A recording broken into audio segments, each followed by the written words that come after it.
Hi, it's tea time with Carrie from Gluten-free Jersey Girl. I'm sitting here drinking my afternoon tea, waiting for my son to get home from school. And I just wanted to share with you a couple things.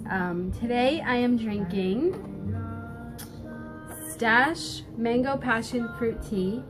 It has a really nice flavor. It's very mild. I really don't taste the mango or passion fruit too strongly, so it's nice. It's not overpowering like sometimes it can be. It's caffeine free. I got this in Christmas tree shops. They also carry them in my supermarket, all different flavors. They come in holiday flavors. It's a really nice brand of tea.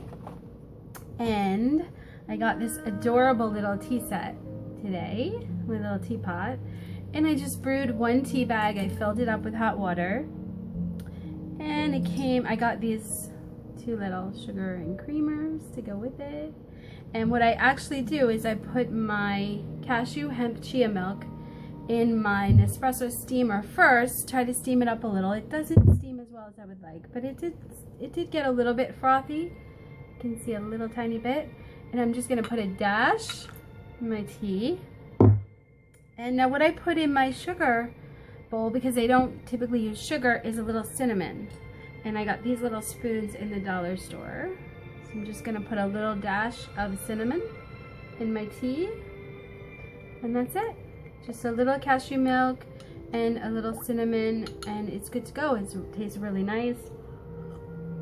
It gives it just a nice little flavor, and the cashew milk gives it a nice touch. So that's my tea. And then some great ways to flavor tea are things like orange peel, pumpkin spice. I use that a lot. And then I have a mix that I put together that's actually finely shredded coconut, cinnamon, and coconut sugar. And sometimes I'll sprinkle that on top just to give it a little bit of a different taste. It tastes really nice. And sometimes I will use Date Lady's caramel sauce.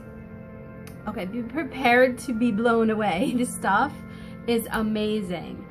And it's only made from, it says organic dates, natural caramel flavor, and sea salt. It's gluten-free, it's dairy-free, it's organic, it's GMO-free.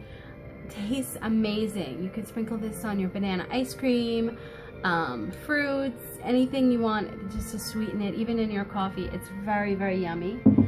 And she also has just a pure date syrup bottle, so it's really good. And the same thing, it's just strictly organic dates. That's all it is, and tastes very, very yummy. Another thing you can use is sweet leaf tea drops. This is English toffee flavor. Amazing. Tastes so good. And sometimes I'll put a little, maybe just 1 drop, 2 drops, just to give it a little kick. And sometimes I'll put turmeric in it. It's for a little extra benefit. And I like to have my 3-ingredient cookie with it. And I bought these neat little jars from the dollar store. It was in the freezer, so it's a little wet right now, but these are my little cookies. I like to freeze them because then they stay more solid. If you put them in the fridge, they can get a little soft and kind of on the mushy side, so I try to keep them in the freezer. And my 3-ingredient cookie, it's super easy.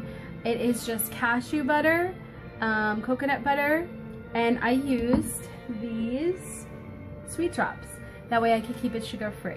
So you can also use honey, and I used a drop of the cashew milk. That was it. Really easy. And the other thing I wanted to tell you guys about, something I started doing this week, is I went to the dollar store and I bought all these little tubs, and they're all BPA free, and they're all different sizes, and I'm using them for portion control because I find my hardest issue with staying on track sometimes is portion control. I eat extremely healthy. Everything I eat is plant-based, or I eat lean meats, fruits. I'm pretty good with eating. Occasional popcorn with coconut oil, things like that. Occasional Papa Ganache cupcake. We all gotta have a treat once in a while. And my little cookies. And that's pretty much the bulk of my diet. So, and also eggs. So I find that when I make something like a gluten-free pasta, I have a hard time judging how much I should eat.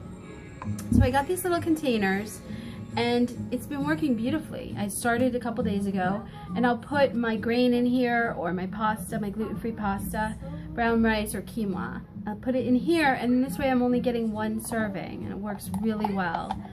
It actually gives me a lot more food than I thought it would, but it's still less than I probably would have done if I did it myself and just tried to judge. And sometimes, and I definitely don't have seconds because I know all I can have is what's in my little container. And then these I'll use for vegetables and salad and meat, because meat is usually the size of your fist. So if I'm going to have beans, let's say, as my protein, or a piece of chicken or shrimp, I just put it right in here, and I kind of use my fist as a guide to make sure that I'm not overeating on my protein. And that's pretty much it. So I just want to give you some tips and let you know what I've been up to. And if you have any questions or anything you'd like to see, please let me know. Thanks. Bye-bye. Have a great day and be awesome.